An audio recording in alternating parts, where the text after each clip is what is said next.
요즘에 몸이 너무 무거워서 짜증이 났는데 갑자기 컨디션이 나빠져서 체중계에 올라갔습니다. 열받게도 체중계는 제 인생의 최고 수치를 보여줬고요. 다행히 100kg은 넘지 않았지만 저는 이미 뚜껑이 열렸죠. 그래, 오늘은 회식이 있으니까 내일부터는 지옥의 다이어트를 시작하자는 습관성 강박이 다시 살아났고요. 그러면서 어제와 똑같은 하루가 반복되죠. 원래 인생이 다 그런 거잖아요. 마음먹은 대로 된다면 그게 인생이 아니겠죠. 후회할 일도 없을 거고요. 게다가 우리는 수많은 시행착오 끝에 실패하는 인생을 살아가죠. 솔직히 성공한 사람들은 손에 꼽고요. 그러니까 다이어트에 성공한 사람들이 유명해지는 거겠죠. 아무튼 오늘따라 몸무게 때문에 고민이 많아집니다. 늘어난 몸무게를 도대체 어떻게 해야 할까요?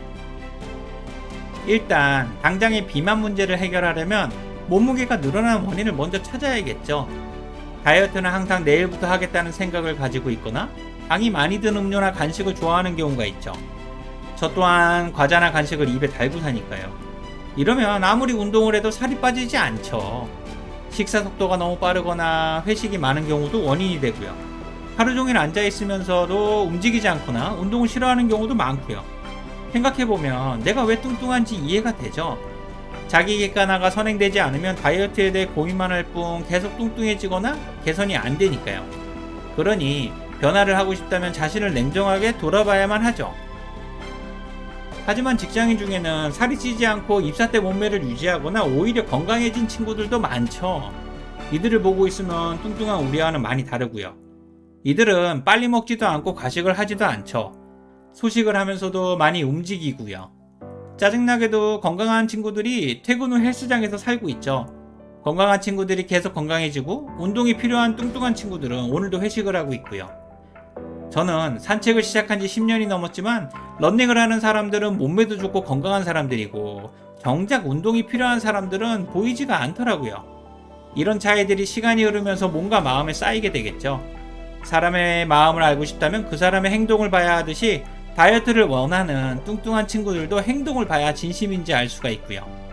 암튼 뚱뚱해지는 건 다 이유가 있듯이 건강한 친구들도 다 이유가 있는 거죠. 이런 면에서는 세상은 정말 솔직한 것 같고요.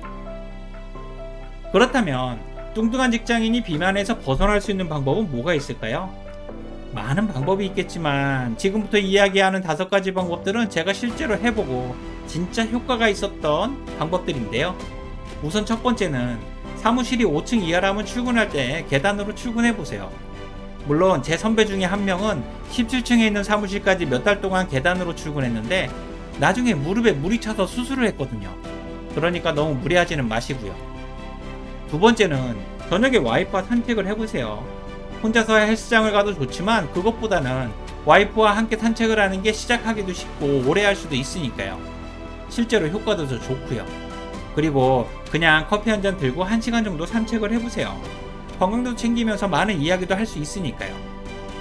세 번째는 가능하면 달달한 건 먹지 말고 물이나 아메리카노를 드세요. 아니면 차도 좋고요. 처음엔 맛이 없을 수도 있지만 적응되면 금방 괜찮아지거든요. 아무 생각 없는 바닐라 라떼 한 잔이 밥 한 공기나 3kg를 뛰는 것과 같으니까요. 네 번째는 야근과 회식은 50% 이상 줄이세요. 물론 상사가 주도하는 회식이나 정치적인 회식은 반드시 참석하시고요. 최소한 회식을 먼저 주도하거나 일부러 야근하지는 마세요.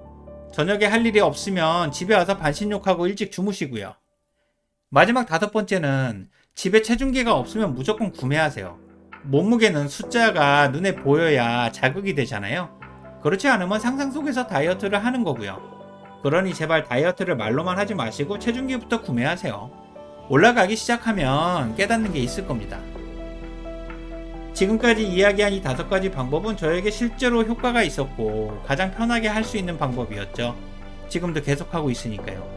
여러분들이 조금만 신경 써서 실행한다면 금방 습관이 되고 좋아질 거라고 확신합니다.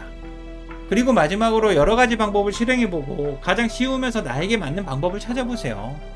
방법을 정했다면 습관으로 만드시고요. 원래 다이어트는 의지의 문제가 아니라 습관의 문제거든요. 필요하다면 친구들과의 약속도 줄이시고 주변 환경도 바꾸시고요. 제발 조급하게 욕심내지 말고 할 수 있는 것부터 하나씩 실행하세요. 누군가는 시작이 반이라고 했지만 실제로 천리길은 한 걸음부터 시작하잖아요. 그러니 그냥 포기하지 마시고요.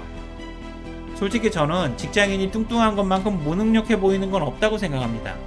이런 말이 듣기 싫으면 다이어트를 하세요. 디서빌리티라는 말처럼 직장인이 무능할 수는 있어도 무능하게 보여서는 안 되니까요. 오늘 이야기가 도움이 되셨다면 구독과 좋아요를 부탁드릴게요. 지금까지 회사선배 인지였습니다. 고맙습니다.